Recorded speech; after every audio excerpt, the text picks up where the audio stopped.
Golongan 1B merupakan golongan transisi. Dikatakan golongan transisi karena pengisian elektron pada subkulitnya termasuk unsur blok D, yaitu unsur dengan elektron valensi yang terletak pada kulit D dalam konfigurasinya. Unsur-unsur pada golongan 1B ini terdiri dari tembaga, perak, dan emas. Kelimpahan tembaga sekitar 0,0086%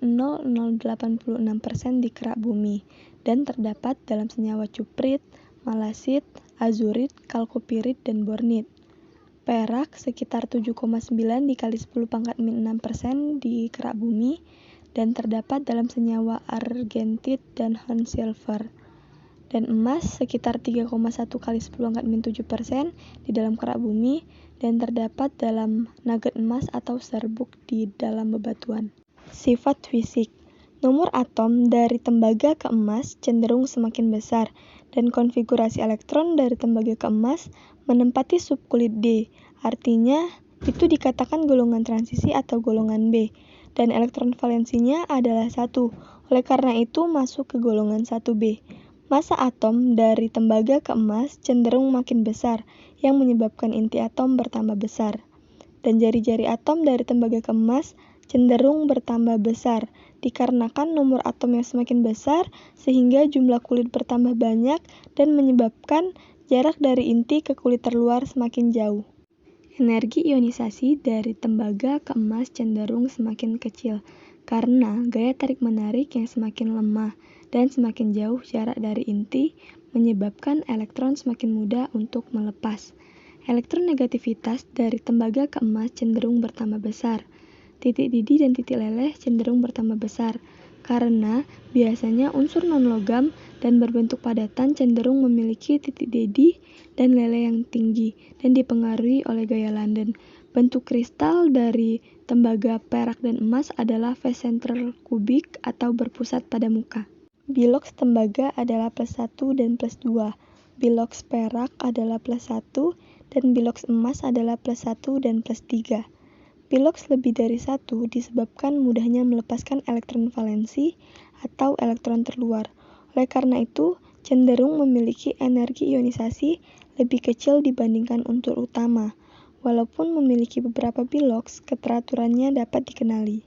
Sifat kimia, tembaga tidak reaktif dan tahan korosi. Tembaga panas dapat bereaksi dengan uap belerang dan halogen.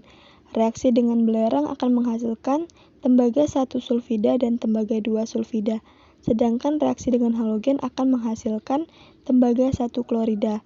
Khusus klor akan menghasilkan tembaga 2 klorida.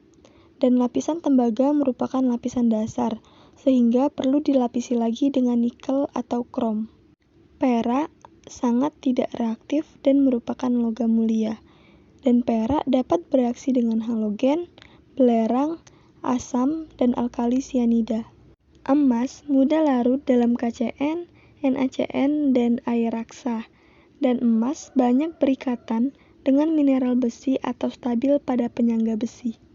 Manfaat.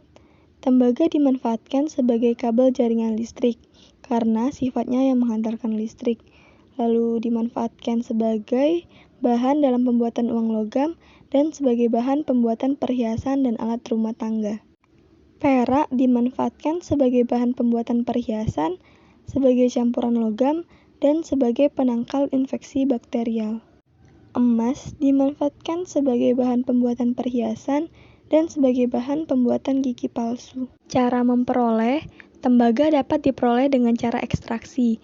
Perak dapat diperoleh dengan cara ekstraksi Ag2S dengan larutan natrium sianida atau proses sianidasi. Dan emas dapat diperoleh dengan cara amalgamasi dan sianidasi. Cara memperoleh tembaga dengan cara ekstraksi. Kebanyakan tembaga ditambang atau diekstraksi dalam bentuk tembaga sulfida dari tambang terbuka atau deposit. Konsentrasi tembaga pada biji-biji yang ada rata-rata hanya 0,6%. Kebanyakan biji komersial yang ada adalah sulfida seperti kalkopirit atau kalkosit. Lalu material ini dipanaskan dengan silika pada flash melting akan melepaskan kandungan besi dan mengubah besi sulfida menjadi oksidanya. Senyawa produk tembaga matte yang terdiri dari Cu2S kemudian dipanggang untuk mengubah sulfida menjadi oksida. Lalu, kuprat oksida yang terbentuk kemudian dipanaskan. Proses MET hanya mengkonversi setengah sulfida menjadi oksida dan kemudian menghilangkan semua sulfur menjadi oksida. Proses ini akan mengubah oksida tembaga menjadi logam tembaga. Gas alam kemudian dialirkan untuk menghilangkan oksigen untuk kemudian mengubah material menjadi tembaga murni melalui proses elektrolisis. Cara memperoleh perak. Perak terdapat sebagian besar sebagai unsur bebas dan perak 1 sulfida atau Ag2S. Jumlah perak yang cukup signifikan diperoleh pada ekstraksi timbel dari bijinya dan pada pemurnian tembaga secara elektrolisis. Salah satu metode ekstraksi logam melibatkan permukaan Ag2S dengan larutan natrium sianida, yaitu proses yang mengekstrak perak sebagai ion kompleks. Lalu, pemurnian perak dapat dilakukan secara elektrolisis ion kompleksnya di dalam air. Cara memperoleh emas. Yang pertama adalah proses amalgamasi. Amalgamasi adalah proses penyelaputan partikel emas oleh air raksa dan membentuk amalgam. Amalgam masih merupakan proses ekstraksi emas yang paling sederhana dan murah. Akan tetapi, proses efektif untuk biji emas yang berkadar tinggi dan mempunyai ukuran butir kasar atau lebih dari 74 mikron dan dalam bentuk emas murni yang bebas. Proses amalgamasi merupakan proses kimia fisika. Apabila amalgamnya dipanaskan, maka akan terurai menjadi elemen-elemen yaitu air raksa dan bulion emas. Amalgam dapat terurai dengan pemanasan di dalam sebuah ritor. Air raksanya akan menguap dan dapat diperoleh kembali dari kondensasi uap air raksa tersebut. Sementara AuAg tetap tertinggal di dalam ritor sebagai logam. Yang kedua, dengan cara sianidasi. Ekstraksi emas dari mineralnya adalah dilakukan melalui pembentukan senyawa kompleksnya. Ekstraksi emas dari bijinya adalah dengan menggunakan ion sianida karena prosesnya berlangsung secara spontan. Lalu emas murni diperoleh dari elektrolisis larutan ion kompleksnya dalam air.